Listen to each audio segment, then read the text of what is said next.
Everybody, today is Wednesday, June 13th, 2018. It's MMA Junkie Radio's pre-show, the show before the show. I am Goes. That is Dan Tom. Gorgeous George is in Costa Mesa. And Danny Olkers is joining us via the phone in New York.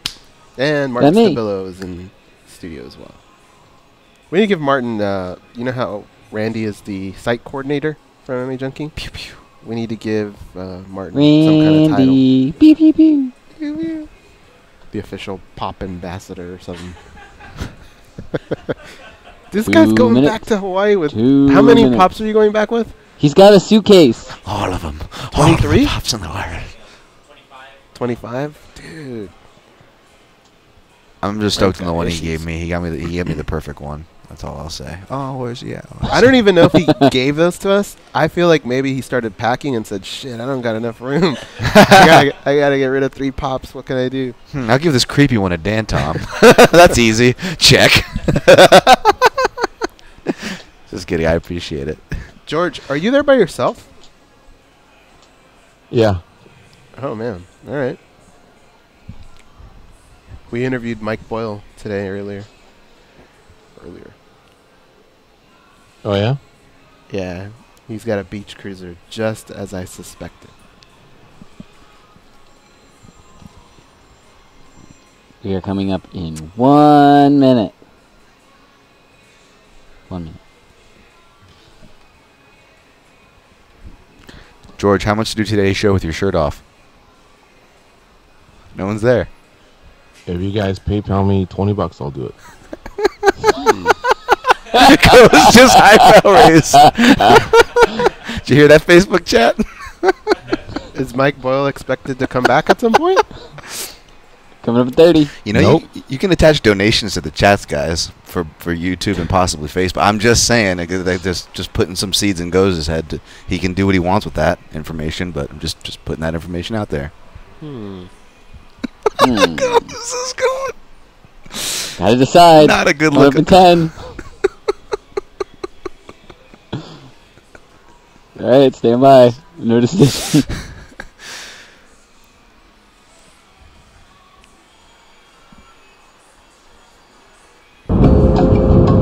This is your captain speaking. We are making our descent into Las Vegas McCarran Airport. On behalf of our crew, we'd like to thank you for flying MMA Junkie Airlines. Now please fasten your seatbelts and put your tray tables in your upright position because the descent is going to be a little bit bumpy. Alright, Junkie Nation, it's time to roll, baby, on MMA Junkie Radio with Gorgeous George and Gold. This is what we do and why we do it, baby. All night long, we rollin'! Yeah! The MMA Junkie Radio revolution is upon us. There's no escape. No escape. Through the vast frontier of cyberspace and through a sea of stars in outer space. One small step for man, one giant leap for mankind. We've solidified our combat communications stranglehold.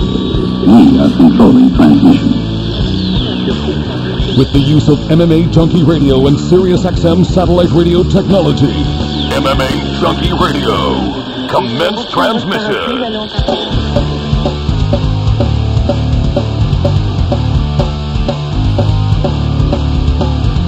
Live from MMA Junkie Radio HQ in the fight capital of the world, Las Vegas, Nevada. Here are your hosts, Gorgeous George and Goze. From the fight capital of the world and the KOCI studios in Costa Mesa, you're listening to the MMA Junkie Radio Show, the only show that matters. I'm your host, Gorgeous George. With me, as always, is the devious and dastardly Goze. To his left is the fight analyst, Dan Tom. Back east in yet another studio, Danny Otto. What's up, guys? What up? How's Good everybody morning. doing? Good to have you back, Goze. Thanks. I appreciate that. Something was missing while you were gone, so you're a key ingredient. You definitely, we definitely verified that while you were gone. I thought it was going to be like a nice little picnic, you know, and have some fun, but no, we missed you. Thank you. I actually was talking about how it's hard for me to disconnect when I'm not on the show. and I had somebody tell me, it looks like you're on the show. And I was like, what? And I looked and I saw you guys had put the fat head up. That was pretty good. Yes. In fact, I think you were part of a daily debate, or Dan and I were toying around with some video work afterwards. I think you made your presence was there as well. So I guess in spirit, we'll take it. Cool. How was El Paso? Man, those people see me in El Paso, and they just want to turn me into a giant butterball. It's non-stop food, George. And it's authentic Mexican food. Cindy's mom, I swear to God, when you walk into her house... Is it the whole Texas... Huh? Okay. When you walk into her house... No, go ahead. She has, at all times, about 3 different meals to choose from. So you walk in and she'll say, are you guys hungry? And you have to say yes. And if you say yes, then you move on to the next step, which is, what would you like? And she'll say something like, would you like some chilaquiles? Would you like chile rellenos? Or spaghetti? Or meatloaf? She has like 4 dishes always ready to go. And then you just tell her what you want, and next thing you know, it popped up right in front of you. And it was so they're like leftovers from like previous nights, or is this a meal that gets popped into an oven or a microwave? Or? I think like 2 of them she makes per day, and then the other 2 might be like the leftovers from the day before. But it's just nonstop, dude. It's food, and it's all really good. There you go. All right. Okay. Make a pitch. Tell me about this Tex-Mex. You know, people obviously say it's from another planet, and I know you got to be very kind because it's your girlfriend and her mother, but keep it as 100 as you can. Well, I haven't had Tex-Mex over there. This is her mom. You know what? Actually, talk about maybe not necessarily what she cooks. Have you had Mexican food outside of the house, like at a restaurant? Yeah. The first day we went to this place called Taco Real. It's like a buffet, but it's all Mexican food, like Mexican breakfast and stuff like that. It was dope, man. It was really good, but it does come back to haunt you later on at night. You know what I mean? Stomach be tripping? Yeah. And then I finally had like Texas brisket, stuff like that, and it was on point, man. It was really good. All right. So, you can catch us up throughout the trip, whatever pops into your head. We definitely like to hear about it. Congrats, I believe, to a young nephew of hers that graduated, and I guess he moves on to college, right? It was a high school graduation you went to? Yeah, it was a high school graduation, and it was a pretty big class, and they did it on the University of UTEP. And it was pretty cool because we were in the gym, and for those of you guys who know the history behind the basketball team there at UTEP, it was pretty cool to kind of look up and see that championship banner. It's looking all old and everything, but it definitely has a big place in history. And it was just like every other high school graduation where you walk into an auditorium out of 106-degree weather. But it was fun. It was a good time. There you have it. All right. So last night I went to Dana White Contender Series, and I guess this was their 9th show overall. Season 2. This is show number 9. Or show number 1 of season 2. I don't know. I want to make sure I get my hashtags all cool and ready for next week. But yeah, so if you recall, last summer it was their first season, and they had 8 shows. So that's why I'm calling this the 9th show. And it was fun. They right where they left off. It goes. It is, oh man, hard to describe because the talent you're seeing or you would think is on par with anything you would see at Titan or LFA or Victory Fighting or any of the Cage Warriors, any of the shows you want to plug in, right? That are all over the world. Or remember when we called Conquer or WSOF Global? Just that, it's like that. I mean, I know a few guys are a step away from the UFC, but crying out loud, I saw Greg Hardy debut, But before I get to who made it, who didn't, who deserved to, and who I saw, and blah, blah, blah, I just want to tell you, man, it's something about that environment. It's just a small, tough gym which some of you junkies have been in, and I know most of the general public hasn't been in, but it's a small gym where they have filmed, 27 seasons of Tough. Nothing remarkable about it. You can feel it, unless they have the AC on. You can feel it's very, very hot in there.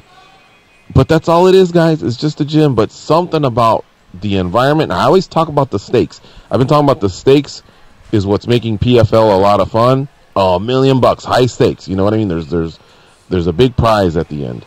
Well, with here, obviously, to make it in the UFC is the lifelong dream to many fighters.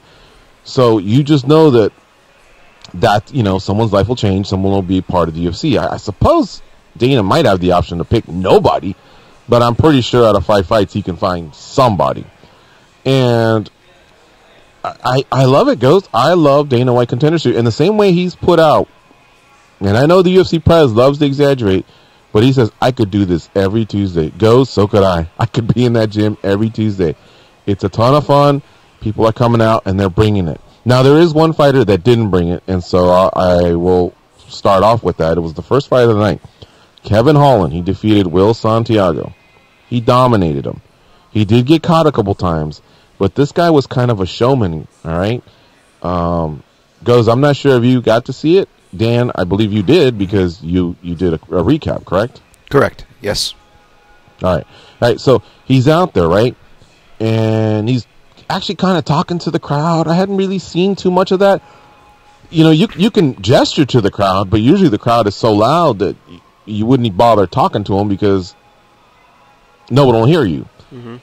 I don't care if it's fucking the first fight in Vegas or LA where the walk-up crowd doesn't start filling up for a few hours in. You just don't do that, right? But here he was talking to the crowd. He was talking to his corner. He's kind of telling his corner, I got this, you know? And so he's kind of putting on a show. And all right, we get through round one, and you can tell he's the better fighter of the two, but with 10 minutes left, I start thinking to myself, I'm going to use the Dan Tom outline here. Dana White just scolded a show-off. That's kind of what he was thinking, what he was referring to in Mike Jackson. And B, 4 other guys can go out there and still win and kind of nudge you out of the spot. It's not just win and you're in. It's win, sit in a back room, and then be told if you're in. You know what I mean? Now, they have done, for sure, weeks where they had 1 winner and 2 winners. I don't think they've ever done 3, and I really don't recall that they did 0.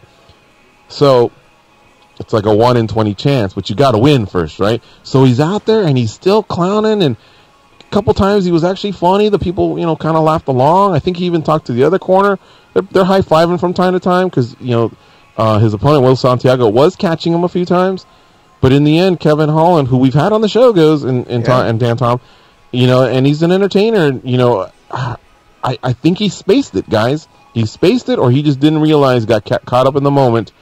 And next thing you know, he cruised to a decision, and that was that. But everyone else knew because as I was tweeting it, others were saying the same thing. You could finish, bro. You know what I mean? You could have finished that guy. And even then, with that finish, that still wouldn't have guaranteed anything. So, you know, shout out to Kevin for giving us something I've never really seen, I guess, in MMA like that. But I just think he blew it, and I suppose he'll get another chance. I don't know. But Dan Tom, you caught it, right? What'd you think? Yeah, no, I agree with you, George. I sent him at that. I mean, you know, kind of spoiler alert, I guess, but not really. He did end up getting the lowest grade as far as grading the winners went on my article. But as somebody, and that's only because, you know, he was also the biggest betting line on the card. So, Holland had some shoes to fill. And as far as all the fighters go, he was actually the guy I was probably most familiar with as far as regional tape study, and he's really impressive. I mean, you look at his record, I mean, George isn't just saying, you know, that he dropped the ball, and that's not an exaggeration or being rude. Look at all of his wins; they're all by finish. This was his first decision win. That is not the stage you want to. You want to get your first decision win, probably, if you're a guy who actually has, you know, 20+ fights, and most of them ended in finish going by your way. Having a decision win and not delivering on that end, you know, the crap talk and all that stuff, that actually didn't offend nor surprise me. But yeah, you got to deliver, like George said, especially with that competitive stage and feel, which I got to imagine was just palpable with you being in there, George. Hey, George, being at Dana White's Contender Series, like Dan said, you could probably pick up on stuff like that because the crowd is right there. And Dana White, right, Sean Shelby, McMaynard, they're right there as well. With him doing all that stuff, it's very easy to kind of catch on to the crowd's feelings of whether or not they're feeling what you did or not, or if your bosses are happy. When he walked out, did Was he able to catch on to that? Could you catch on from the people around you and Dana's expressions? Was he able to feel that? Well, I'm a sharp, so I caught this early, right? And I was watching Dana for two reasons. One, because I also just finished watching, I guess he's on season 4, or I don't even know what season he's on Dana White Looking for a Fight. And he's battling Meniere's again. And one thing he pointed out was the bright lights, especially if they're on and off, can mess with him, right? And so I was looking at what they had, the lighting system there, even before I walked in, and Dana was one of the last to sit down. So I thought, well, maybe that's it. I know they're not gonna have flashing lights or strobe light effect or nothing like that, but still, there are lights there. You know, maybe that's why he's limiting himself, or who knows what. So anyway, when we get to that, I was watching him. He doesn't look up too much into the cage itself, even though he's got an awesome seat. And another thing, he has a judge blocking him too, which I would think as president of the UFC, you'd go, man, move that fucking judge. You know what I mean? I want a clear picture. But regardless, they do have a judge right in front of him. But he's staring at the monitor, and Dana's very hands-on, so he's probably looking at things just to see how they're going off, and maybe it also lessens the lighting that can, get into his sight line, I guess. You can feel the lights too, not just look into them. But I do the same. So trick he's here, looking by the mostly way. there. Yeah. Sean Shelby looks into the cage, but Mick Maynard also looks at the screen that Dana's looking at. So I'm watching this, guys, and he's got a smile, but he's got a smile like it's an uncomfortable smile, like almost like, what's he doing? Like, I'm not feeling this, that type of thing. So I caught it early. I think the whole gym pretty much caught on, and even his corner was like, put it on this guy, finish him, and he just didn't. So, I mean, I would think that as he was walking out, if he didn't, he's a fool. But I don't know. It's so hard to describe. I really wanted him to be one of the ones that got in. I think he's got some SoCal ties, if I remember. I think he deserves to be a part of the UFC. I love the showmanship. It bordered on arrogance and cockiness, but nothing like even Michael Venom Page. I think he even goes way more over. You know what I mean? Yeah. And but he just blew it. It's like a brain fart, I guess. So I'm sure he knows now, and maybe he'll get invited back. Joby Sanchez pulled that off. He won and didn't get in, and so he came back later in the season and was able to do it. But he's going to have to definitely turn it on. All right, here are the other results, and then we can talk a little bit about that. And then, by the way, for those wondering who's on today's show, Dan Ige, who had a very popular debut spot not too long ago, he co-hosted with us on Fight Week of UFC 225. He was a winner at UFC 225, so we'll talk to him now that he's back from Chicago, and you can spend a few minutes with us on the phone to tell us about that experience defeating the Chicago-based Mike Santiago. I mean, the Chicago guys did not get off to a good start, and I was telling Dan Ige, it was like, you were one of the spoilers, man. You just walked into the party, kicked the door down, and right away started, ruining the hometown guys' flavor. But he'll join us, and Sam Alvey will join us, both in the second hour, so we can really dive into Dana White Contender Series a little bit, and everything else. Montel Jackson got a win over Rico DiSculio, and Greg Hardy got a win over Austin Lane. Chris Curtis got a win over Sean Lally, and Alonzo Menafield got a win over Deshaun Boatwright. Now, Alonzo Menafield is the one that got the contract.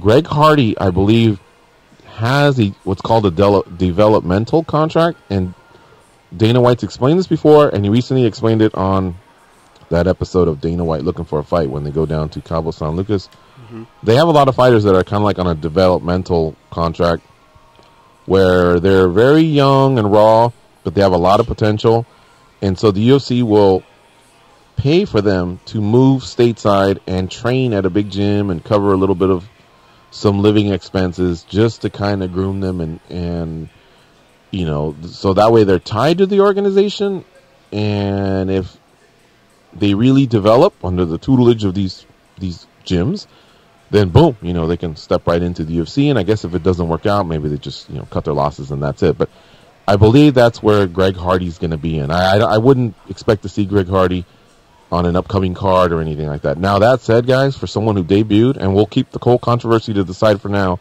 someone who just debuted, he looked good for an 0-0 guy. You know what I mean? And so did his opponent. But let me just say real fast, Montel Jackson, man, that fight took forever. There was some eye pokes. There was some cup checks. He got 2 points taken away. It was a mess, you know, and in the end, he still got the finish, which he needed to get. Otherwise, he was looking at drawing, because I think it was 9-9 for the first 2 rounds.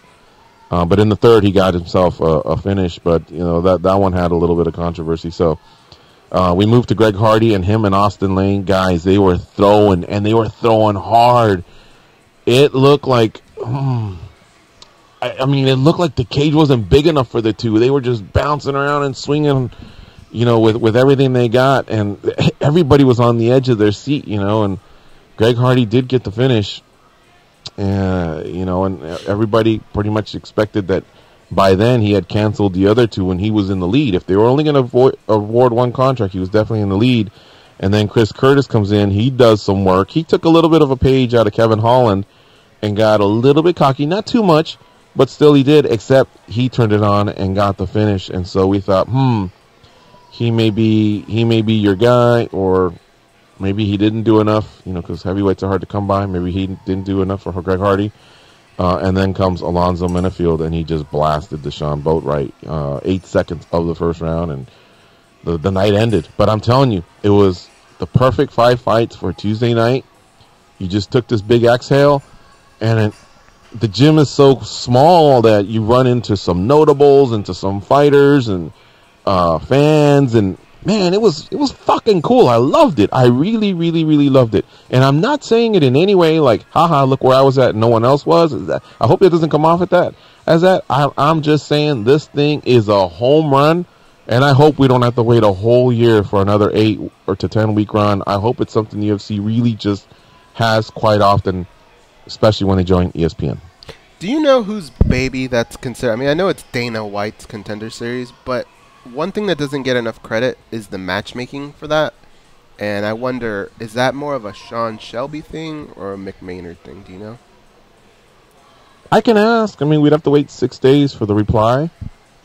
But I can ask. That's a great question. Not only the matchmaking goes, but really, really who actually came up with the concept. And I thought I read an article. I'm sure Dana probably had a lot to do with it, because there's been Tuesday Night Titans in pro wrestling. There's been Friday night fights, Tuesday night fights. There's a lot of history in combat sports where a night belonged to a sport or an organization, you know, where they had a run, and then it kind of goes away. But this type of show, I guess, was kind of missing, I guess, for MMA, and it's a thing of beauty, man. And again, it's not to say that when you go to these other shows, you're now watching that type of talent, or maybe even better, guys. It's just, I don't know. It's something about these fighters know that it's that formula. They know they have to win and put it all out there, because the win may not be enough. They're also getting paid, and probably a little bit better than some of the regionals. Maybe not all of them, but some of them. So the fighters appreciate that.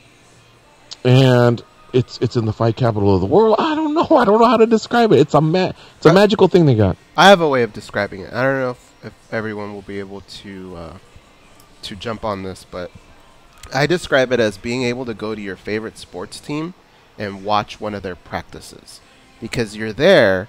They're doing the same things that you're used to, but you hear everything. Mm-hmm. You hear what the coaches are saying. You hear what the players are saying back and forth.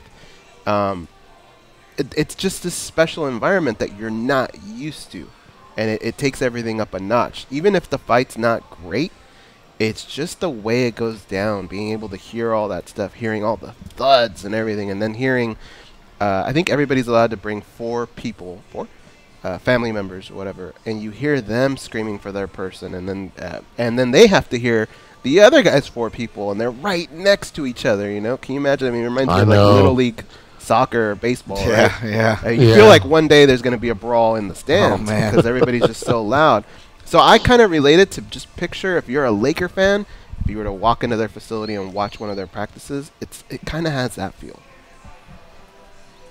Perfectly described. Mm-hmm. It has the feel of you're seeing the team, you're seeing guys that are trying out maybe to be on the team, that last spot or something like that, and then you're seeing like a Byron Scott and a Magic Johnson kind of floating around. And I guess Jeannie Buss, and she's the owner. That's Dana White, and maybe, you know, some of her shot callers, like the general manager, Palinka, I think his name is. So that, and then all the fans were all kind of just courtside. Nobody's up in the rafters. Everyone's just kind of courtside. So you are hearing the coaches yell instructions to the players, and again, there is a prize. Someone will make the team. So yeah, that's a good comparison. Goes, it's really really cool. And like I say, Menefield made it. Now get this, Chris Curtis, who a lot of people thought if they were going to award the second contract and it wasn't going to be Hardy, it would have been him. Or if they were ever going to do the first week where they do 3, it could have been Curtis, Hardy, and Menefield. He immediately retired. Yeah. Apparently he was it a broken hand? Dan, you read it off. It was an injury where he had to go to the hospital and he's going to get surgery, but he feels like it's a wrap. Yeah, he broke his hand in the first round. That's disappointing because he looked good enough where he could either be invited back or I don't know. What were you going to say, Dan? I was going to say it just makes him even more impressive when you look at his performance. I mean, he was a guy that if you saw on Twitter, I was tweeting he had my vote for the contract, let's just say that, and that was before knowing he had a broken hand, which actually makes sense because the only criticism you really could have said was he was showing some savvy boxing in rounds 1 and 2, but he wasn't putting his stamp on it, and it was allowing Lally, who was a really tough competitor who used to fight at middleweight, to kind of get back into the fight with some flurries, keeping things competitive. And then he comes out with the hook kick, which was just beautiful. I can appreciate that. But it makes sense because, if he broke his hand in the first round, well, that explains the kind of more measured volume and then having to be creative and find new weapons that he doesn't normally use in there. And that alone was just super impressive. That's almost everything you want to see. Sam Alvey, who will be one of our guests, was one of his coaches, so we'll ask him about it. And Dan was saying that they're actually roommates as well. So that man, you start to think, or could it have been a wise UFC decision? I mean, is this a guy that was just one loss away from retiring, or was it because he didn't make it to the UFC? It'd be fair to catch up with Chris Curtis at some point. Maybe Sam will be able to shed a little bit of light, but like I say, man, there's just some interesting storylines that revolve around the Dana White Contender Series. And I did see some pro fighters there. Sean Strickland was there. Julian Marquez was there. Henry Cejudo was there. And then, a bunch of managers were there, PR people, and then fans of those fighters that were allowed to go in. Such a great setting, man. All right. One other thing, we got to go to break, is I was able to, I'd rather not give out the name, but I was able to speak to one of the judges for the Nevada State Athletic Commission. And one thing that was brought up that was interesting, I full disclosure, I introduced myself and I said off the record to some other questions. But to one that I don't believe will be a problem me sharing, it was them sharing that every day they consume some sort of education by either going to a gym, watching fights, or training themselves. And that was refreshing to hear. You know what I mean? We always wonder about the judges and, hey, do they just show up and that's it? Well, according to this judge, they go out of their way to learn more about the sport. So I don't know how you all will take that. I wish I could talk more about it. Yeah. And maybe next week I'll try and talk more with that judge and see if they'd be open to opening up more about that. But just that alone, I really felt pretty good about hearing something like that. And I hope it's commission wide and it doesn't just apply to this one judge. All right. You're listening to MMA Junkie Radio on Sirius XM Rush 93. Stay close. We'll be right back.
King Kong has a lot of shit on them. Like a lot, especially Goes. Here are Gorgeous George and Goes. All right, we're back. It's MMA Junkie Radio, live from Mandalay Bay in Las Vegas, and I'm in Costa Mesa, California. 15 minutes away from the beach, which is where I'll be after the show. Take that. Dude, everybody. you get so burned when you come back from the beach. You're unrecognizable. Me? Yeah.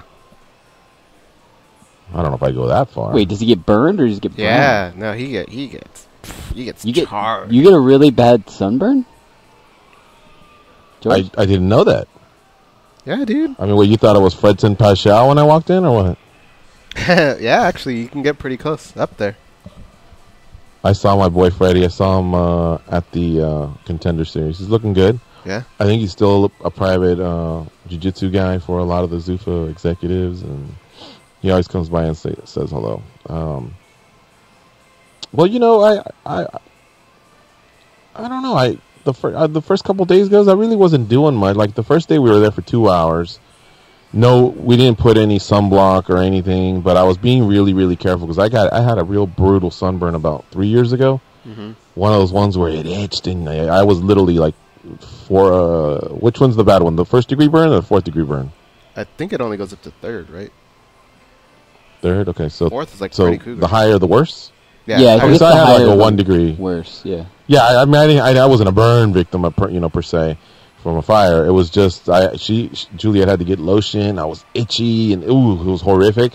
So I remember thinking to myself, okay, I don't want to do that again. But I just don't like putting on lotion immediately because the sand sticks to you, and then if you go in the water, it's just a fucking mess. So I was just being very, very careful. But I really haven't laid out too much. A little bit at Ralph's pool, a couple times at the beach. But, you know, today I think we're going to start putting a little bit of lotion and being a little bit more protected because it'll be a longer day. Yeah, you've been coming back looking like Uncle Owen from Star Wars. Geeks? Huh? Am I Geek right? Lars, where's my wife? Wait. Owen Lars. Thank you, Danny. There You want to get some phone calls?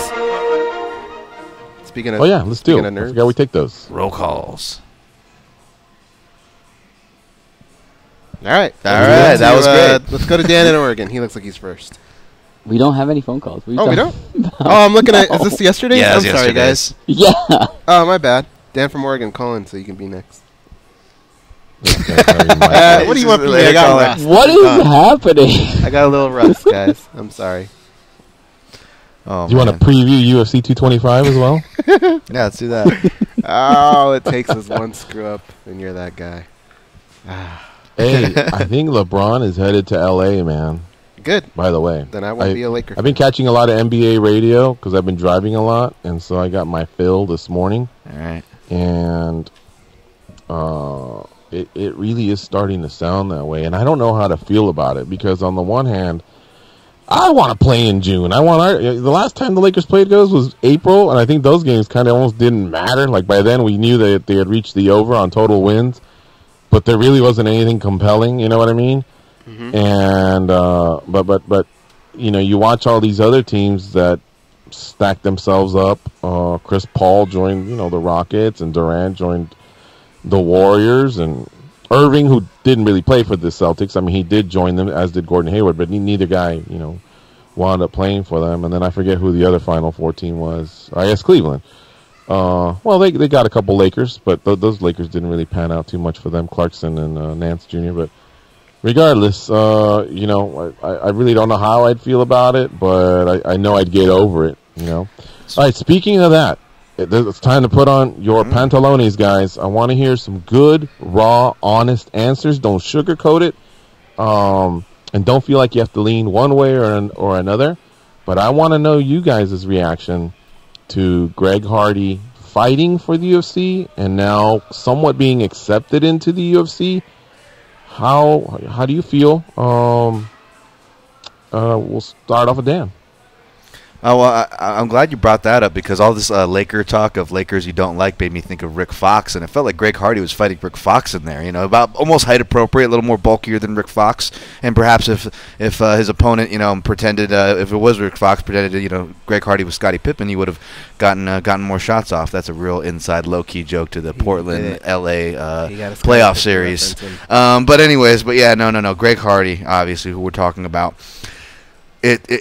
It's tough, putting the analyst hat on. I always try to put my biases aside when I have the analyst hat on because I'm talking about their abilities as martial artists and what they can do in the cage and what he did off of what essentially is 19 months of martial arts training. I mean, yes, he's a stud athlete, but it was only 19 months of martial arts training and kind of seeing the understanding and application of just pressure and footwork and drawing out counters and things that, it was really surprising me. I mean, I didn't really know what to expect.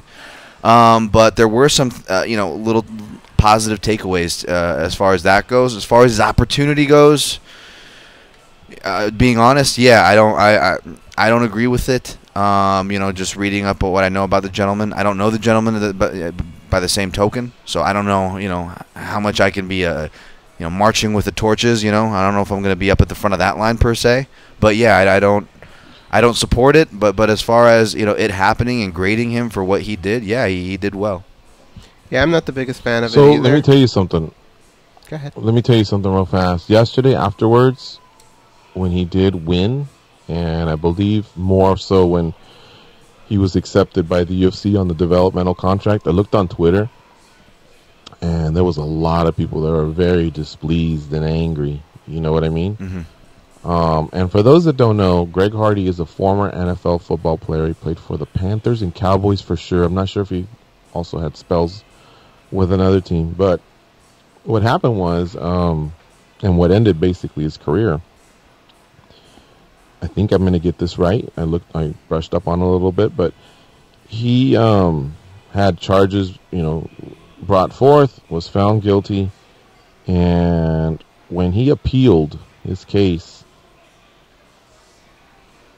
if I'm not mistaken, the lady in question refused to testify, and so the case fell apart, and he wasn't, he didn't have to serve any time or anything like that. So he did go through a process, so much so that he had to actually appeal. And then what was made very public was pictures of what the damage he had caused to the significant other, who, again, I don't know if it was a wife or girlfriend, who it was, but it was a significant other. He has definitely talked about this. He realizes his mistake, and he knows that he is going to have to hear about this for quite a long time. Obviously, he hopes and wishes, and he has told people he's rehabilitated himself, and he's asking for a second chance. And but he also realizes that this isn't something that's just going to escape him or people will forget about. Domestic violence is a very serious thing. I would say that along with, well, honestly, the abuse of children, women, and animals is that one's tough to really, really come back from. In fact, that's what Dana White had said in 2014. He was asked about this, and there's a quote out there that says the UFC just doesn't welcome that. But obviously here we are 4 years later, and he's kind of had a little bit of a 180-degree turn on this, and so the media was really, really taking it to him. Goes and I kind of had a little bit of a conversation yesterday when we saw each other in passing, but that's why I brought it up. So now that I kind of brought everybody a little bit up to speed, Goes, offer up your opinion. What do you think of all this? I'm not a big fan of it. What I am a big fan of is consistency.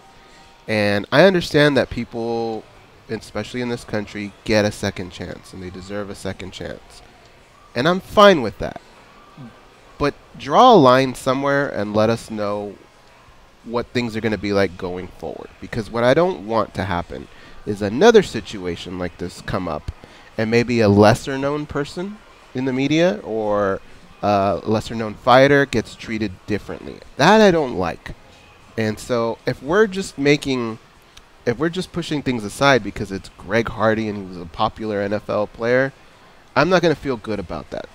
If we know where the line is, I can work with that. But my problem is I need there to be some sort of statement or some sort of consistency as to why we're doing this. Because, let's be honest, the UFC is the UFC and they don't need Greg Hardy. Maybe it'll help here and there, but they really don't need him. So my question is, why are we doing this? And is this something that we're going to be doing going forward for everyone? Or is this just a special case-by-case thing? That's what I need to know. Yeah. I also believe in second chances, but not for everybody. What was it? Chris Benoit, the wrestler who I think murdered his family then himself. Did I get that right? Yeah, he hung himself. Yeah. Had he not taken his life and did what he did and then asked for a second chance, I definitely would not be feeling that. I guess it's case by case. But again, I know Dana that's one thing he's said pretty consistently over the years. He does believe in second chances. You know, there have been other times where it's like, nope, never again. Like Paul Daly. So yeah. You can never, I guess it's how he's feeling about it at a particular time or what the facts are of each individual case. Who knows? And that does get confusing. And because he's so over the top and sometimes so authoritative and sometimes even insulting, the media can't wait to, lash back at him. You brought up some good points. Dan, same thing. You both stated you're not in favor of something like this. And neither was I. Honestly, he's part of American Top Team. I saw him with Charles Rosa, and I've seen a lot of the other American Top Team fighters, giving him, props, congratulating him on the win. But like I was telling Goes, he is now part of the biggest organization in the world, one that we follow probably at least 75% of the time on this show, whether it's guests or just talk about stuff, maybe even higher, I don't know. And to pretend he's not there, I think we would be doing an injustice because he is. So if he's on a fight card, he needs to be talked about. But going in, I think it would have been best to distance themselves from this fella. But, I don't know if he's actually had a sit down with Dana White and how much time he's had and how many people have vouched for his rehab. And so it could be that that's what it was. Maybe he really went out of his way to prove that that mistake will never happen again and that he wants himself a second chance, and that's why Dana White gave it to him. I'd love to hear Junkie's reactions to it. I'd love to have an educated discussion about it with anyone that calls in. You can have whatever opinion you want, back it up a little bit and use your head and call in 866-522-2846. I'd like to add one more thing, George. Like we heard yesterday, he is in a developmental contract with the UFC, so as of right now, he's in, and we could see him sooner than later. And let me tell you, folks, now putting that subject aside, and then I'll let Goes and Dan talk again, he did look fucking pretty damn good for a guy that was debuting. He had 3 amateur fights, but for a guy debuting like him and Austin Lane, they fucking put on a show, guys. I mean, they really did. And if they would have said, everything aside, if they would have said, we're taking them both, I wouldn't have had a problem with them, man. I mean, both guys just look so, athletically talented and physical. And, it's just a matter of, get them some coaching. Both guys could possibly be something, I don't know about a world champion, but just be a member of the heavyweight division. It was really, really cool, at least in that regard. When we all put it to the side and the fight started and I was witnessing a fight between 2 grown men, it was pretty entertaining. Go ahead, guys. Well, I was just going to add, everybody is entitled to their own opinion. And I know some people are going to be very against this, and some people, I don't know that anybody's going to be gung-ho for it, but they may be accepting of the situation. And I just wanted to say, just be aware of that. That everybody's entitled to their own opinion. Don't lose your shit. I've seen some pretty shocking things in my life, man. After what Michael Vick did, people threw on the jersey, when he came back on, or people were happy that he came back to help their team, or Chris Brown and what happened with Rihanna. Dude still selling out concerts. I mean, I guess some people can put some things behind them. In different situations, maybe I'm that guy. This particular one, I still really don't know how I feel about it. I know it's not too good, but I'll let Dan say what he was going to say. Yeah, no, I agree. Not coming too strong either ways. As far as what Goes said, and I'm not trying to paint anybody's perception on what should be right or morally wrong. That's up to you. And I'm not even trying to overly, express myself to a certain degree. But I will say with the second chance thing, I think a lot of people are taking umbrage with that because if you actually look at his record, it's more than second chances, and I think a lot of this comes down to two things. There's a lot of things at play. That George mentioned the Dana White thing, which is true. If he comes up short, there's always going to be that contingent that's ready to. They got their right hand chambered. They're ready to take a swing at Dana, right or wrong. But aside from that, you have, I think, an old attitude, I should say, of the jocks. They're the one getting special perception. And now the truth is, if you're a journalist or you're a computer tech or whatever, and you're super good at your job, you may get a little more slack from the boss than other guys just because of your talent level. Mm-hmm. And that's only going to go so far. If Goes is spending his nights, skinning kittens and making coats out of it, that might come to light eventually. That might affect his job at a certain point. There's a line everywhere, like Goes said, but there isn't a consistency to that line, like Goes said. I think that's the problem. And dating back to when we were in high school, we've all seen these athletes get special attention. So I think there's a lot of that attitude, right or wrong, that kind of comes from a lot of people. Initially, they're just ready to jump on the athlete when they mess up, right or wrong, right? And secondly, it's also the era we're in, right, guys? And again, it's correct. I'm glad that more women are empowered to speak out about things and bring attention and awareness to important subjects. But we are also in that era where it's a very popular topic right now. So you have a mixing of all these storms, and yeah, I mean, it's gonna take a while before Greg Hardy can even just calm the waves of controversy. We'll just say that. Most definitely. Somebody told me yesterday in regards to the show itself. They said, "I'll pass. I don't feel like spending money on a show that's promoting a dude who beat his wife." And again, when I always say intelligent discussion, I respect anyone's opinion. It's your opinion. But at the same time, now does that mean you're passing up on the UFC in general? Because is it just a specific show that has him on the fight card? Or are you giving up on the organization who has now obviously embraced them in a developmental contract? Or if not, if you are going to still watch the UFC, what about the fact that there's a gym out there that embraced him? Are you going to turn your back on gyms, on fellow fighters that are in his corner or coaches? You know what I mean? Like, think about what you say, because in reality, really, are you really going to pick at all this? I'd love to hear, I guess, how far you take this. I'll give you an example. Kevin Iole. I know we got to go to break. We'll go to break right now. Kevin Iole was very disgusted. The Yahoo Sports writer, and from time to time he'll co-host with us on MMAjunkie. He was so disgusted with the NFL's reaction to concussions that he actually didn't watch one football game all last year. Now, I don't know if this is permanent, but how about that? It wasn't just like maybe with a certain team he was disgusted with or anything. He just said, that's it. I'm not watching any NFL. And he went out and played golf. But, how consistent are you going to be? Not just Junkie Nation, but all fans. Anybody that's listening to the show, when you go out there and you say something. All right, let's take a break. You're listening to MMA Junkie Radio on Sirius XM, Rush 93. Stay close. We'll be right back. And remember, if you want to get in the queue, because there will be some pockets, 866-522-2846.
They are the stretch marks on the underbelly of the MMA community. But hey, stretch marks are the new tax. They are Gorgeous George and Goes. The countdown to training camp is on. SiriusXM NFL Radio has exclusive coverage of mandatory minicamps going around the NFL. Find out how your team is doing on NFL Radio Channel 88 and streaming on your phone or at home on SiriusXM connected devices and speakers. We are going to come up against the clock pretty soon. We'll probably do some calls in the second hour right after our interview with Dan Ige. So again, get in that queue at 866-522-2846. Want to give a big shout out to Dave Manley. Dave Manley is a listener of the show for many years, but most notably, he is the creator of the bobbleheads that you see on our desk there in Las Vegas. Goes and Dan can probably point to them or maybe put them in a position there where you can clearly see them on the camera if you're watching on Facebook.com/official MMA Junkie or YouTube.com/MMA Junkie video. All the shows are there, both hours. We do that because of how many in-studio guests we get and how cool the studio is. Plus, that way you can see Chuck. Chuck is one of our 5 World MMA Awards for the website. All right, so Dave Manley, creator of bobbleheads. For more information, it's MMAbobblehead.com. And he sent these to us a couple weeks ago. These things are legit. I mean, they're tight. sharp. Very, very nicely done. Each model is handcrafted. The poses were recreated by the fighters from their infamous fights. So what you see on the desk is Chuck Liddell and Dan Henderson. Velvet bottom for cushion and protection is another one of the features. Lifelike design, yet still fun and cartoony. He described them perfectly because you can tell that he cared a lot about the product, the idea that he had, and it's very, very detailed, and you feel like it's not something cheap that you saw at a store, kind of just hanging off a shelf. It looked like it's something very detailed that he would want in the hands of a hardcore MMA fan, that can appreciate it. What do you think, Ghost?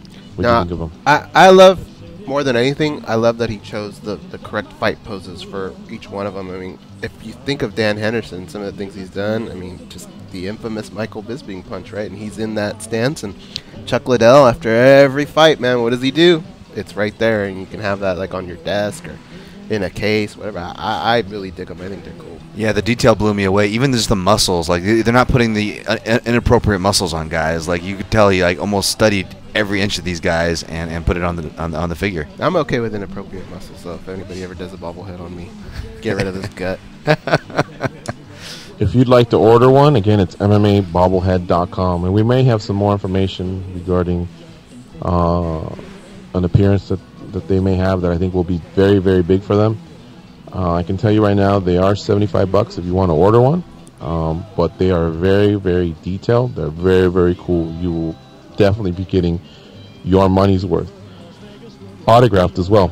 All right, we have to take this break, and when we come back, we'll talk to UFC featherweight Dan Ige, who had an amazing win at UFC 225 over Mike Santiago in Chicago. Stay close. We'll be right back. Never be the same again. I'm gonna keep on the run. I'm gonna have me some fun. It cost me my very last dime. If I wind up broke, well, I'll always remember that.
All right, here we go. It's the second hour of the MMA Junkie Radio Show. Our next guest, our first guest of the day, Dan Ige. You can follow him on Twitter at DynamiteDan208. That's the perfect superlative to describe how good he looked at UFC 225 this past Saturday. Dan Ige co-hosted our show the Monday of Fight Week. Halfway through him sitting there, I was looking at him. I didn't say this to him, but I was looking at him like, what are you doing, dog? Like, you should have game face on. You shouldn't even be here, you know what I mean? But I didn't say that to him. And he didn't know that I said that to him because I didn't say it out loud. But he gave me this look like, I got this. I'm having fun. I'm co-hosting. I got this. I had to sit for 6 days to see what the hell he was talking about. He didn't say it to me, but that's what I felt, what his look meant. You know what I mean? Like, he was comfortable being there on a Monday of Fight Week. He was going to travel the next day. Because remember, he not only is a full-time fighter. Well, I shouldn't say that. I mean, he's got a job. He's also part of the Dominance management team. So he's, there's other fighters to look out for aside from him worrying about his weight and him being on point. Because he had to fight Mike Santiago. Mike Santiago is a Chicago guy, and UFC 225 had quite a few Chicago guys, and it did not go well for most of them. Dan Ige started things off. He was the spoiler of the Chicagoland party, man. Dan Ige's 9-2 overall. Of those 9 wins, 7 have been finishes, 3 KOs, 4 submissions. On June 9th, he got his win in 50 seconds of the first round. I mean, he just mowed through Mike Santiago. He joins us now on the hotline. What's up, Dan Ige? How you doing? Hey, what's up, George? What's up, guys? Thanks for having me back on. Hey, man, it's a pleasure. Congratulations on getting that win. It really isn't your first win in the UFC because you also got a win at Dana White Contender Series in Season 1, but it was a emphatic win for you, and I could tell how much it meant for you. You told us that first fight, it sucked, and you got that out, and you took it out on Mike Santiago, and you looked amazing. Yeah, man, thank you so much. It felt so good to finally get that win, and I was emotional. I was emotional after that win. I was like, man, it sucks because it does suck. I hate losing, but it's something that losing comes with the sport, and it makes you better. And you could see the results this past Saturday night. You have a reputation as a hard worker. And so when I was following you on social media, you had a lot of references pointing to the fact that you had a hard camp, but that you trained your ass off. Therefore, if Mike Santiago was going to beat Dan Ige on June 9th, he was going to beat the best version of Dan Ige. What made you... Well, I mean, I'm sure every fighter ramps it up in every single camp, but was there something special about this camp that you were able to push your body and your mind to new limits? I would say it was a pretty grueling camp, but I was just, my main focus this camp was getting better and training smart. I've always trained hard, and that's just something I do. Like, I train year round. A lot of fighters take they take time off or take an off season, and then they only train when they get a fight. But yeah, for me, it was just focusing on getting better and training smart, and I use a lot of HRV training, heart rate technology, just to judge my heart rate on certain days, whether to either pick it up that day or tone it down a bit. But man, it was a good camp, perfect camp. Couldn't have gone better. 50 seconds. Were you able to fulfill what every fighter wants? Every fighter wants that high of winning and getting their hand raised, and you went out there and you did it, and you got a finish. But you did put in a long camp. You came back from, I believe you had teeth, nose. I remember the first week when you came back from that fight in Boston. You were just in the gym, but you couldn't practice, you couldn't let loose, you couldn't do anything. But so you go out there and you smoke this dude. And were you fulfilled? Or are you ready, and anxious to just take on a new fight again and do it all over? Yeah, I was definitely fulfilled. I mean, I can't complain about a 50-second win, but to be honest, I was ready to go out there and put that pace for 15 minutes straight. So, it worked out better for Mike. Dan Ige, our guest here on MMA Junkie Radio. He fights in the UFC's featherweight division. He's now 9-2 after his win over Mike Santiago at UFC 225. Guys, back in Vegas, what do you have for Dan? Dan, I have to imagine you were the first one to fight that night, but with a victory and the way you did it, I got to imagine that won't happen again. But some fighters have said they actually kind of like being that first fight. You know exactly when you're going out, and you got the rest of the night to kind of relax. Did you like being the first guy out, and do you hope, or would you be okay if that ever came up again like that? Yeah, I liked it a lot because, like you said, I knew exactly what time I was fighting. I walked out there and I knew I had to set the tone. Actually, probably 2 minutes before I walked out, Reed Harris came up to me. He's like, "Hey, man, you're the first fight of the night. You got to go out there and set the tempo." And I was like, "Okay, I will. Just wait." So I went out there and did that. And it was nice, being the first fighter to walk out on such a huge platform. For me, it doesn't really matter where I'm at on the card or, on the fight pass or the prelims or the main card. We all get paid the same regardless. So, it was just nice to go out there and get the job done early and enjoy the fights after, make some pizza. Since this first win here on the big show, can you point to maybe one thing that has changed in your life? I wouldn't say anything's changed. I grow every day, not only as a fighter, but as a human being. And, I live each day, day to day. I don't let my successes or my failures change who I am as a person. My goal as a person is just to be better than I was the day before. So, I definitely say I've grown a lot from my previous fights, and every single fight I grow. Not only as a martial artist, but like I said, as a human being. So, definitely everything I do, I feel like I'm just, everything that I go through and, the work I put in just constantly builds character, and it's definitely grown a lot over the years. So, I feel like I'm mature, but at a young age, George had mentioned your role with Dominance MMA, and I was curious, after you're done with your own fight, how long do you have before you have to flip that switch and go back to the management side of fighting? Do you get a little bit of break, or do you have to do that right away? It's too early to tell, but definitely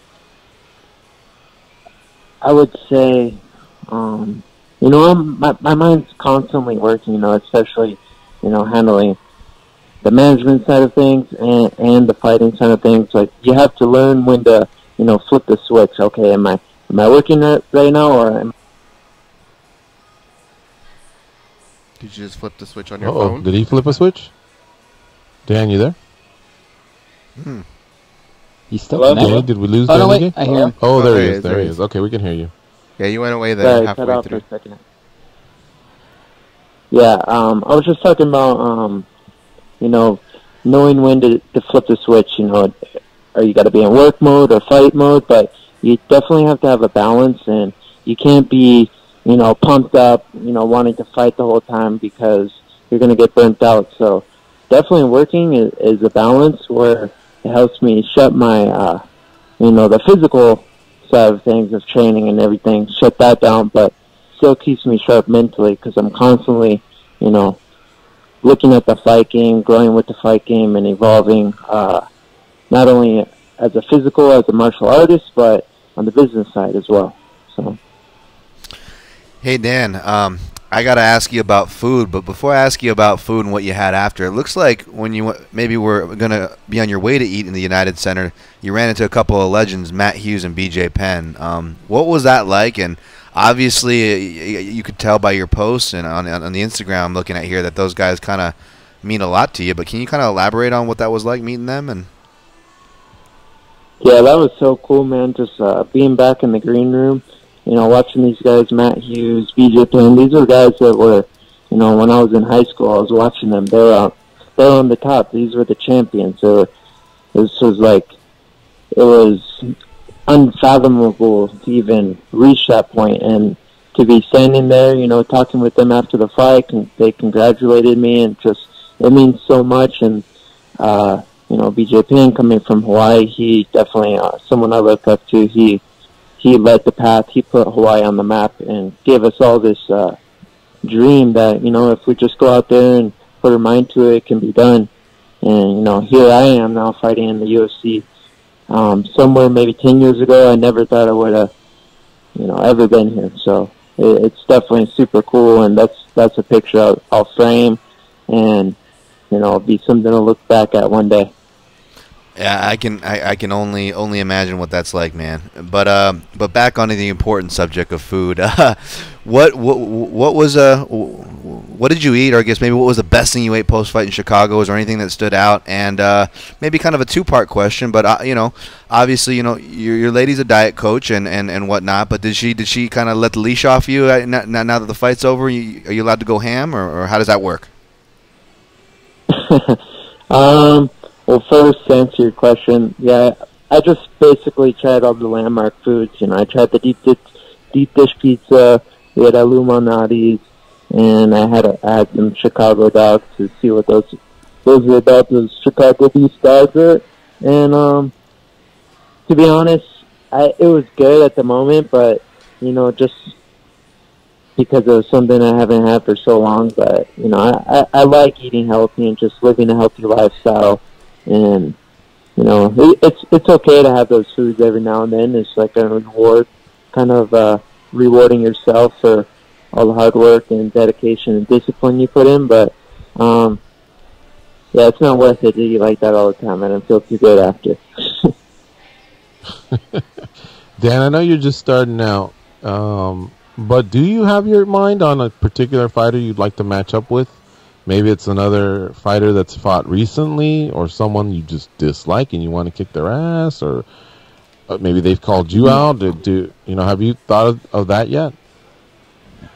I've kind of looked around at some potential fights, but, you know, I'm not here to call anyone out right now. I'm just here to go in there and fight and get the job done. You know, whatever's next for me. I'm healthy.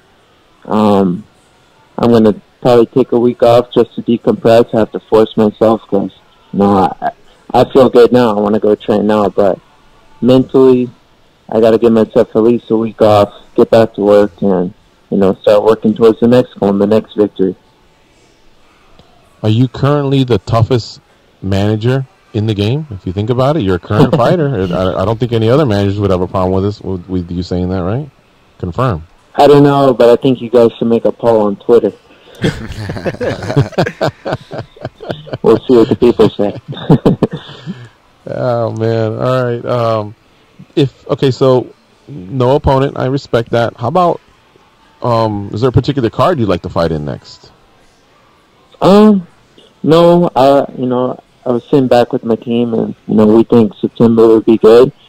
You know, and, you know, we'll see what they come up with. But, you know, I'm not one here to say, hey, you got to put me on a pay-per-view, or, you know, I'm not fighting. I don't really care. I don't care where it's at. I'm just here, you know, to do business, show up, and do my job. Mm-hmm. Now, September. Here's what we know about September. In late September, they're going to Sao Paulo, Brazil. In mid-September, they're going to Moscow, Russia.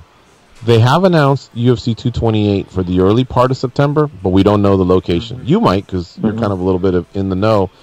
But are you willing to be the international guy and travel a little bit? Your last, you know, your 3 fights in the UFC have all been stateside. I'm sure that's pretty pretty convenient and pretty cool. But would you want to take the show on the road a little bit, or? I think fighting in Russia would be awesome. You know, I feel like my Russian fan base has kind of been growing, you know, training with Khabib. But I love training with the Russians. They're the best guys in the world to train with, and they've actually gotten my game so good, just, you know, overall. And I feel like I have a lot of fans in Russia. It would be cool to fight there, too. I wouldn't mind. Mm-hmm. And then one last thing I guess I've always wanted to ask is your management team, you're represented by Sucker Punch, right? Yes, correct. but yet you're one of the managers for Dominance. Explain to me why I guess it wouldn't have made sense for just Ali, who's one of your best friends, to just be your manager. Is that something you guys decided on purpose, or was your decision made with Sucker Punch such a long time ago that you didn't even have a role with Dominance? Like, how did that come about? So actually, Brian's awesome, by the way. So Ali introduced me to Brian when I first started helping out Ali, and I had about 2 fights at the time, and 2 or 3 fights. And Brian, he's like, "Hey man, Brian's one of my good friends," and that's rare to find. You don't find this in the business too much these days, like managers who are allies. And Brian and Ali are like brothers, and so Ali trusts Brian a lot, and he's like, "Hey man, can you help out Dan?" And so Brian helped me. He got me 5 fights in a year, and we're all team here, whether it's Sucker Punch or Dominance MMA. We all work together, and we're one big team. So it's cool to have two of the top management companies in the business both pushing for me. So okay, all right. Well, listen, you're right. Decompress. Enjoy that time off. Maybe have a couple more cheat meals, and then get right back on the grind. You made quite a splash.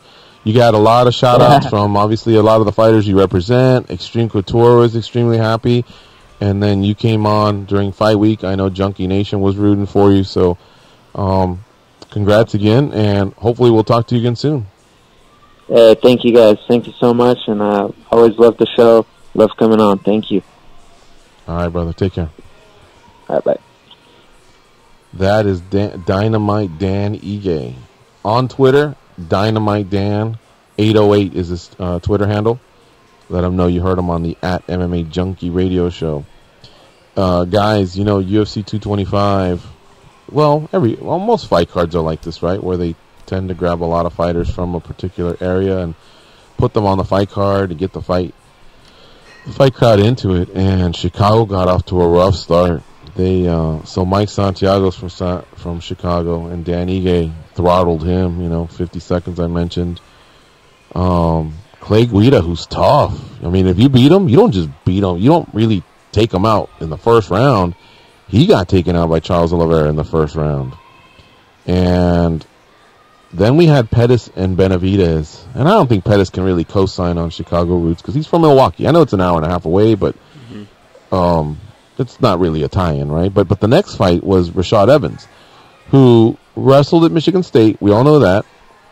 Trained at Jackson's for a while, which is in Albuquerque, New Mexico. We know that. Trained in Florida for many years. Now with Combat Club, and it used to be the Black Zillions for a while. But what a lot of people don't know is that he really is from the Chicago area. So that was, probably a big fight for him, and he lost in the first round. So it was not going good for the guys from Chicago. And I thought about that. This is one sport where that doesn't tend to matter too much. A big deal got made out of Brazil for a while, decisions, and some of those fighters were rising to the occasion. So it's not like what I'm saying is to the point. I have seen it, but as of late, it hasn't mattered as much. Unlike, for example, Mexico, the country of Mexico. Remember, since 1970, they had only lost 2 games.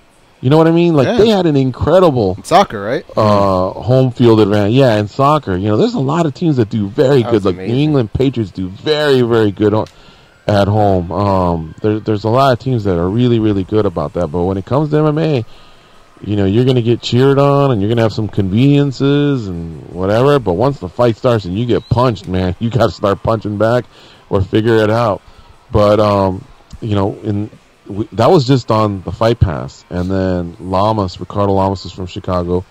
He lost. I'm not sure about Coulter and De La Rocha. You watch a lot of film, Dan, so I don't know if you can chime in. I don't think either guy had Chicago ties. Negative. But, yeah, Godelian, Esparza, same thing.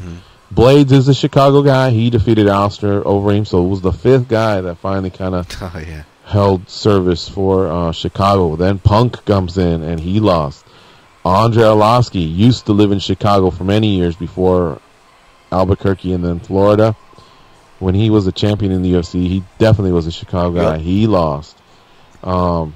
so for the most part, Chicago-based fighters, it just was not a great night for them. But that said, I believe I said on Monday's show, it was filled to the rafters, man. 18,000 poured into that United Center.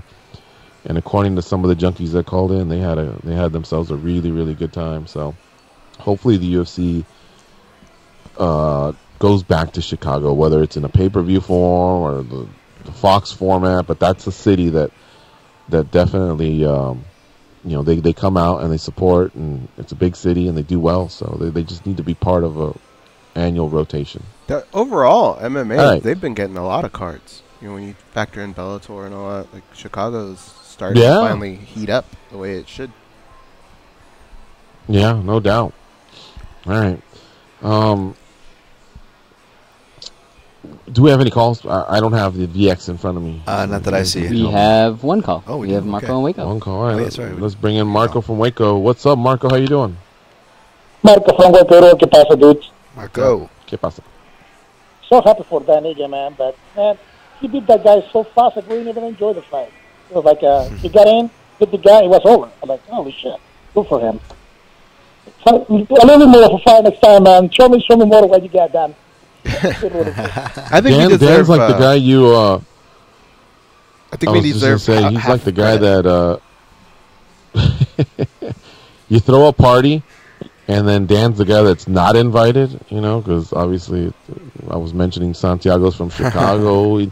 Santiago was so excited to fight. I felt bad for Santiago just because he never got going, like Marco said. You know what I mean? But Dan's like the guy you didn't invite to the party, and he just shows up, grabs a bunch of food.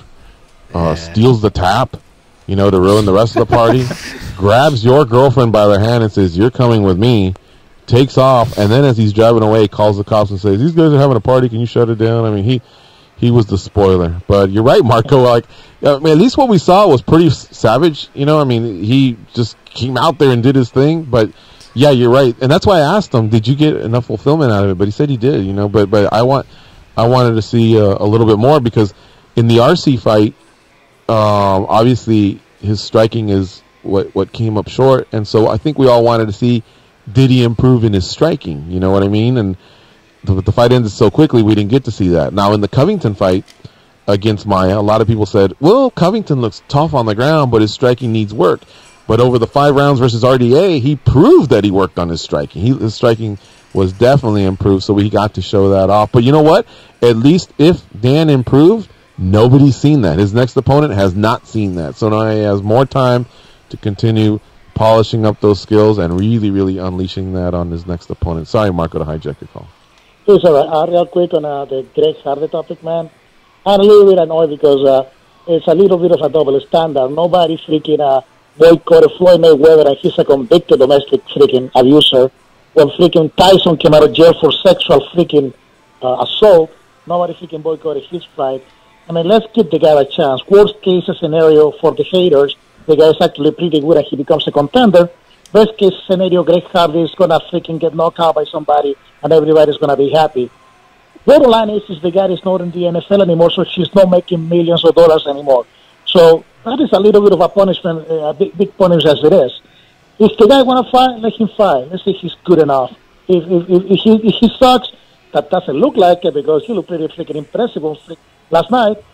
We might have something, and then we got a storyline there. Peace out. Solid call, Marco. I thought of that. I want to give Marco the credit because he deserves it. He's the first one to bring it up on the show. But I thought about it because my buddies were asking me. My buddies found that tweet that I referenced earlier when we were talking about it. It was actually Gabe goes. He found a tweet. I think it came from Jeff Wagenheim or one of the guys. One of the media that was kind of, slamming the decision yesterday.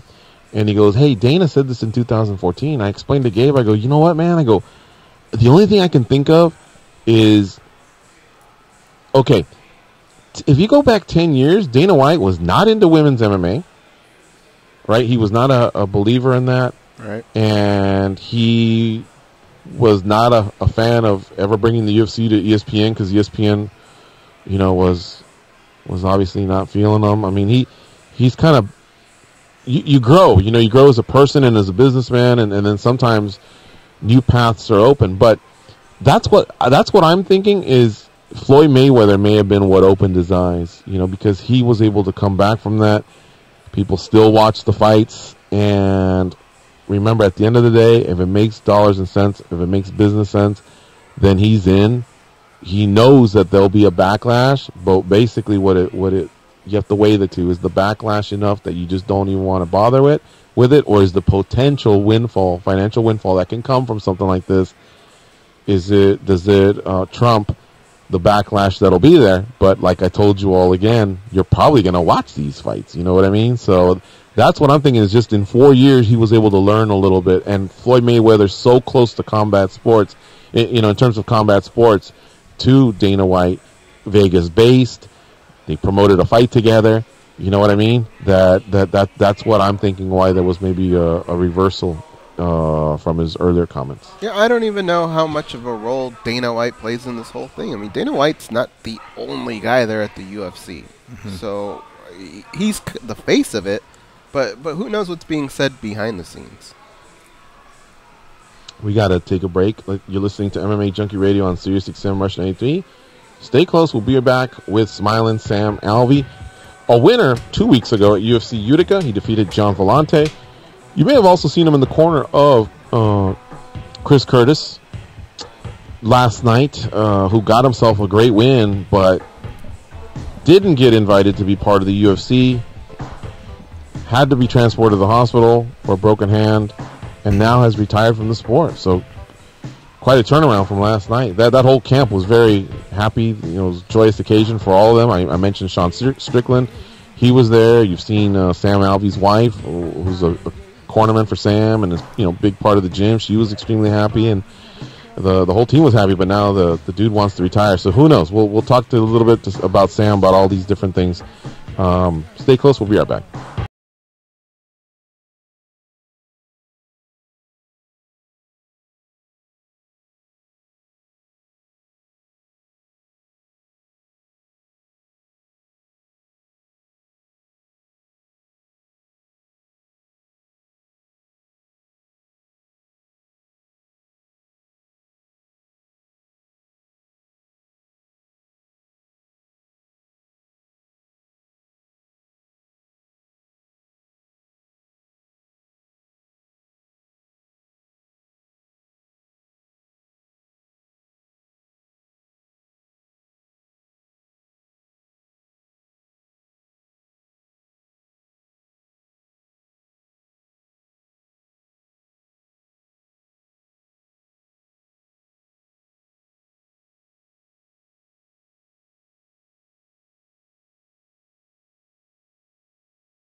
from the same ball sack, but act as though they've never met.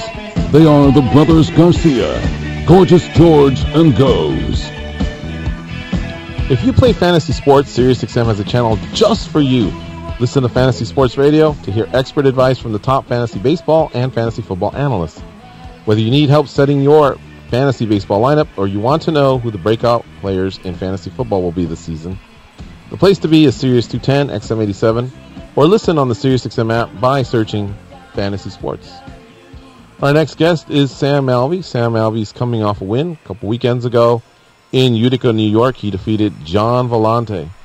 He now has 33 wins in his MMA career, and this was his second fight at light heavyweight. He's 2-0 as a light heavyweight. You may have also seen him last night in the quarter of Chris, the Action Man Curtis, who got a win at Dana White Contender Series. Unfortunately, he wasn't one of the fighters that was chosen to move on, but very, very busy month for Sam Alvey, who joins us now on the hotline. What's up, Smiling Sam? How you doing? Oh, I'm feeling fantastic, my friend. How are you? Good, man. Thank you for joining us here again on the MMA Junkie Radio Show. It's always a pleasure. First of all, congrats on your win versus John Volante.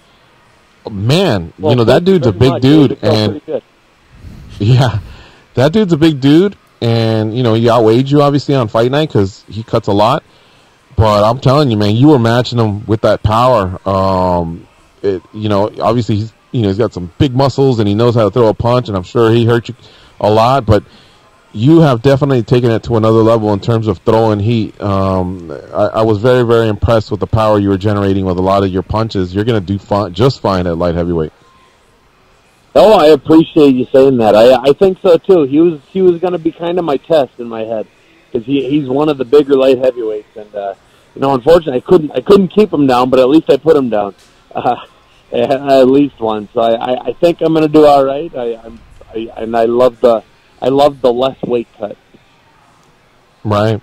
Is there any tweaks that you've done to your kickboxing and your boxing to generate more power? I'm not trying to say that you've never had it. You've always had it. But it just really looked like you were a lot more fluid, a lot better follow-through. And this happens a lot with fighters. I even noted that Carla Esparza, when she fought Claudia Gadelha, I've never seen her punch with the type of power that can put someone down. And she's definitely been getting, putting some work in. So tell me, who's helping you, sharpen your striking? Well, Gustavo is my boxing coach, and he has been for years now. But I always credit my power to my dad. When I first started fighting, I was just kind of making it up as I went because I didn't know anything. And my dad said, "All right, here's the secret to punching. You're going to try and hit him in the back of the head. You just got to get there through the front."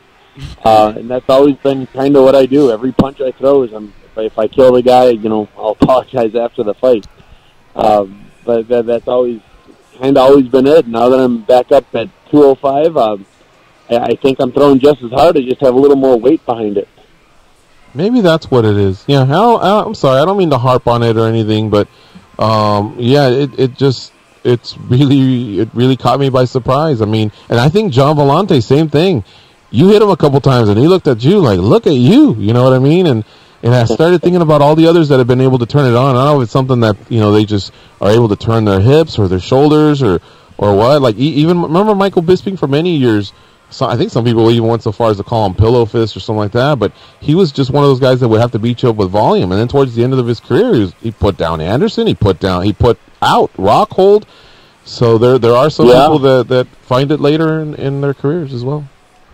Yeah, I'm hoping to go the other way. I was a guy that threw not enough punches most of the time.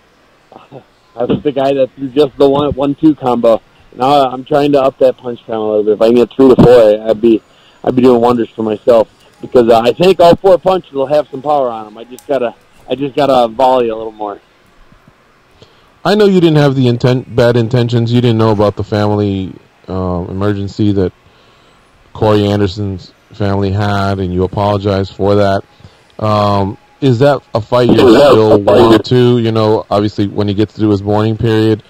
Also, Anthony Smith called you out, so like it's pretty cool that you kind of have some possibilities out there. Have you thought about it some more? What would you like next? I would still love my Corey Anderson fight. I got close to the top 10 at 185 pounds, but I never cracked that top 10. And now I'm up at 205, and I've been saying this is going to be my title run. This is going to be where I make a real impression in the MMA world. And I think Corey Anderson's the man that'll help me get there. L.A. sound good? Staples Center? You don't need much of a training camp. You're always down to fight, and it would be pretty close to, it's about a 2-hour drive, maybe 4 hours with SoCal traffic, but I think you know what I mean. It's kind of a home game. Yeah, you know what? I'm willing to fight anywhere, but I love traveling. I love seeing the world when I travel. But before I was in the UFC, us fighters, we don't make any money, but we get to see the world, and that's always been kind of my goal. Is I wanted to see everything.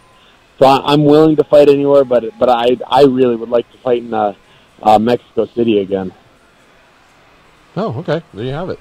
Smiling Sam Alvey, our guest here on MMA Junkie Radio. All right, I want to ask you some Chris Curtis questions, but let me turn it over to the guys over in Vegas. Let's see what they got for you. Guys, what do you have for Smiling Sam? Sam, the call-out, we love it because it just, I think it makes everything so much easier, especially for the matchmaker. As fans, we love it. The media, we love it.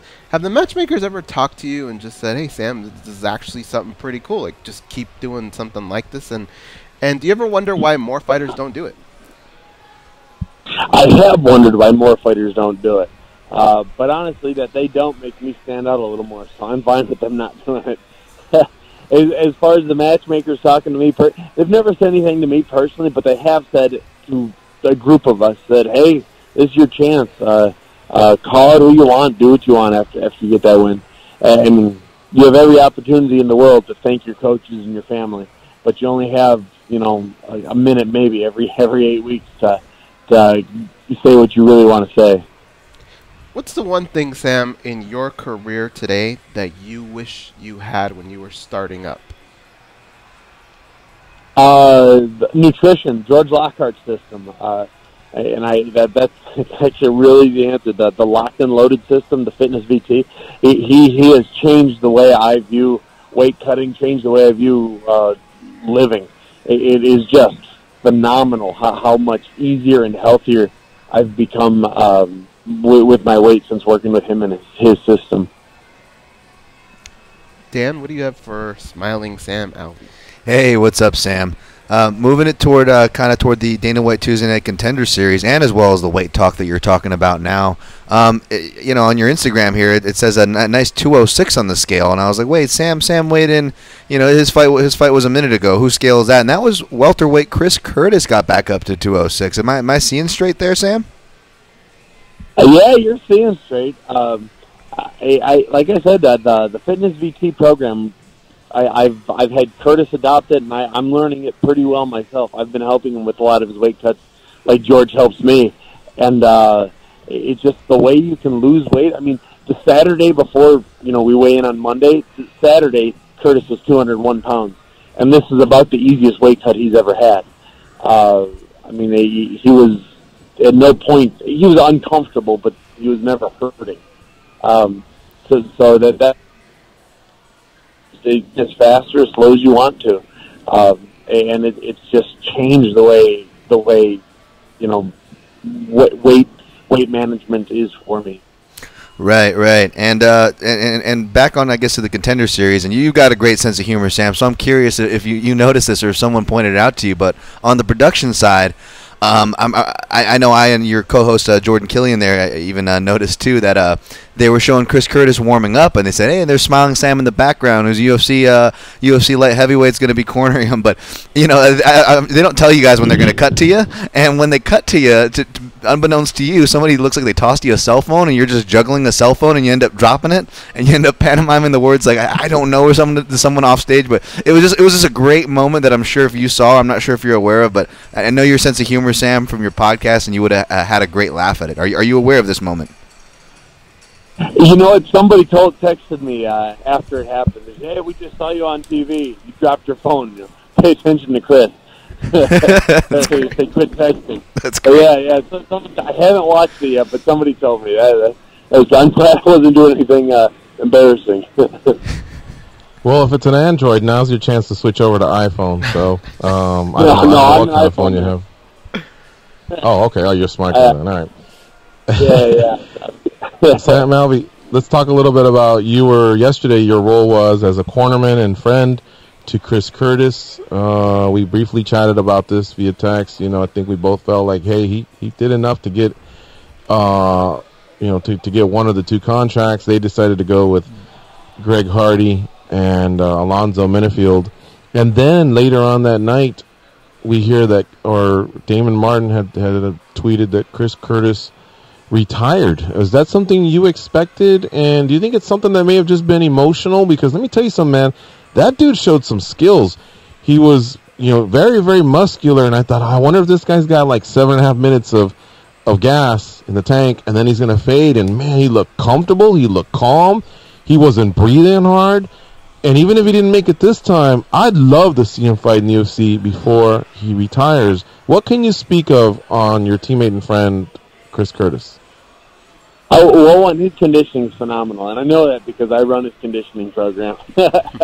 So I love that you guys said that. No, he's always in good shape. He's always pushing hard. He's the hardest working guy I know. As far as the retirement thing, you know what? It's an emotional day. He just had the biggest win of his career, and he's just crushing it. And to not be rewarded immediately, it's for something he obviously deserves. It's just something else. I will say, don't trust anything you see on the internet. We'll see. We'll give him time to heal up, and we'll go from there. All right, we'll tap the brakes on that then. And if anybody knows, you'd know, because I know you're very, very close to him, and you were in his corner. And like I said, he deserves to be in the UFC. Last year, Joby Sanchez, I think, won, but didn't get taken in. No, or he may have actually lost. I don't know, but he actually had a second run within the same season and then made it into the UFC. But one way or another, it'd be nice to see him because he looked very, very skilled in there, very calm, and his strikes are devastating. And that kick, the way it turned around, man, it was really, really a beautiful thing to watch. If that kick happened in the UFC, he'd be $50,000 richer. It was the coolest thing, and honestly, I didn't know he could do it, and he did it and made it look easy. Yeah, and real quick, it was a phenomenal way to end the fight. He's on. It was funny. I was looking at it. He's on a bigger win streak than the guy who got the contract has fight. Power to Manafield. He put on a spectacular performance as well, and I'm sure we'll see Curtis in the UFC sooner. I'm sorry, I just want to say real quick, for what it's worth, Sam, George is not alone. I thought Curtis should have got. I tweeted that out, and in my grading article even spelled it out that I thought he should have got it for what it's worth. So I agree, people shouldn't overreact, and hopefully we see more soon. Just wanted to add that in. Oh yeah, and on top of everything else, Curtis broke his hand in like the first 2 minutes of the fight. He's got to get a surgery and everything, and that's kind of where the kick came from. His cross, his left hand. He broke it early in the fight, so he's thrown a lot of jabs. He was still throwing that left, but not as much as the corners me and Zarate would have liked. But he brought that kick out, and if God gives you a lemon, you got to make lemonade. Broke his hand, so he'd get a highlight reel kick. Yep, and for those that are wondering what that streak is, he's won his last 6 and 9 of his last 10. So he hopefully he gets another chance once he gets healthy. In the meantime, Sam, thanks for the time. It was great to see you yesterday, and always great to see the Team Quest guys continuing marching through. It's one of the top gyms in the world. So thanks for spending some time with us here on MMA Junkie Radio. We look forward to talking to you soon. Hey, thank you so much, sir. Okay, all right, take care. All right, folks, that is Smilin' Sam Alvey. Give him a follow on Twitter at Smilin' Sam. He is active, and he's very fun to watch, and he's coming off a big win over John Volante. All right, now, folks, earlier in the show, we covered this topic, but, it's a 2-hour show, and I wanted to do it one more time. This time we're going to do it in the form of a daily debate. It was our question for today, and we had 756 votes that came through. Here's the question. After what you've seen and heard from Greg Hardy this week, do you believe he's deserving of a spot in the UFC? Goes? Dan? It's such a difficult question, but based off of performance and what he did, if you're already going to allow him to come in and perform, then I think based on his performance, yeah, he did everything he could to deserve a shot.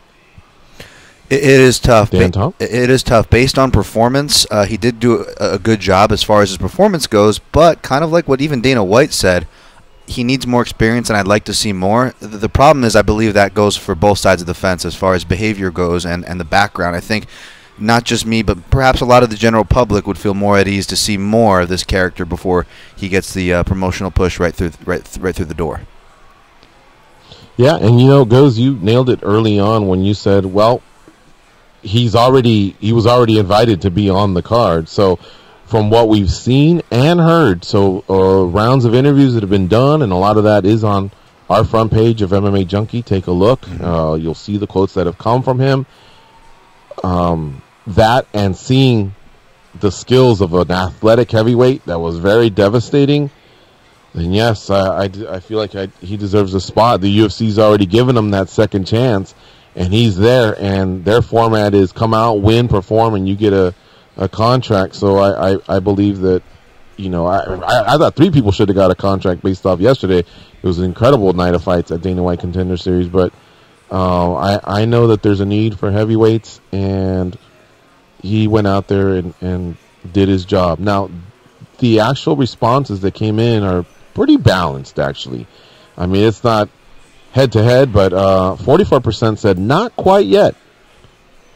34% said, yes, put him in now. 22% said, no, he doesn't belong. And how about this? We've done about 50 of these, and I usually give you the options before we answer, and I didn't. So, my bad. I'm over here in Costa Mesa. Sorry about that, guys. But I think the guys already knew what the options were, so I think we all recited with the 34%. All right, there you have it. That's today's Daily Debate, brought to you by the MMA Junkie Radio team. We are now going to go to our last break. It's MMA Junkie Radio on SiriusXM Rush 93. Don't touch that dial. We'll be back to close up shop.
They taught Andy Griffith how to whistle. Here are Gorgeous George and Goes.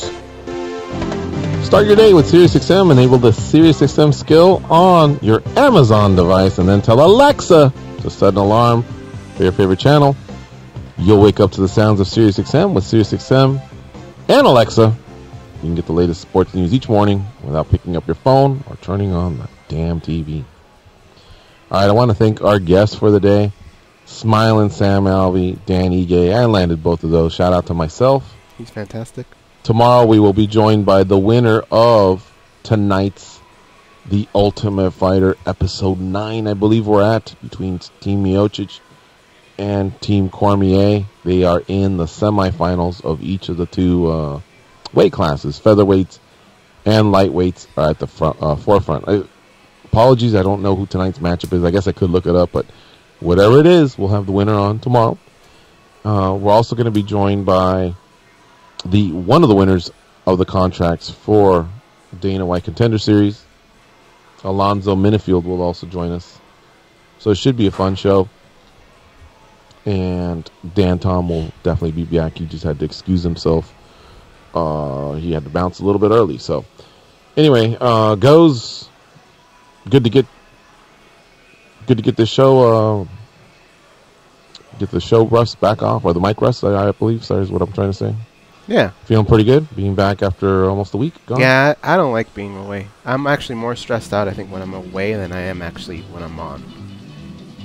And why is that? Just because there's so many things behind the scenes that can happen, and George is hosting. Like, his attention has to be there, and Dan's already got his activities, so it's just, I don't know, man. I want everything to work out, and it scares the hell out of me. Yesterday, I know we have a minute left. I'll just close with this. Yesterday, I was talking about the standings after PFL 1. And in first place in the heavyweight rankings is Kevin Tiller, along with Francis Mar Barroso and Jack May. They all got 6 points, and they're all 1-0.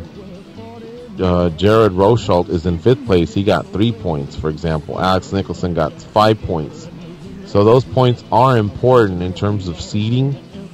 But if this was a 4-man semifinal going forward, like some of the top fighters, they'd have to really turn it on in their next fight, because you can't just win in decision. You have to accumulate points. In the featherweight rank standings, Alexander Almeida and Steven Seiler, they lead the way with 6 points. Love that. All right, I want to thank, obviously, our producer, Danny Otto, always doing a great job.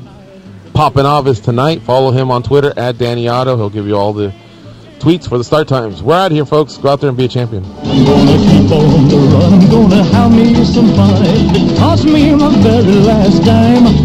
If I wind up broke, well, I'll always remember that I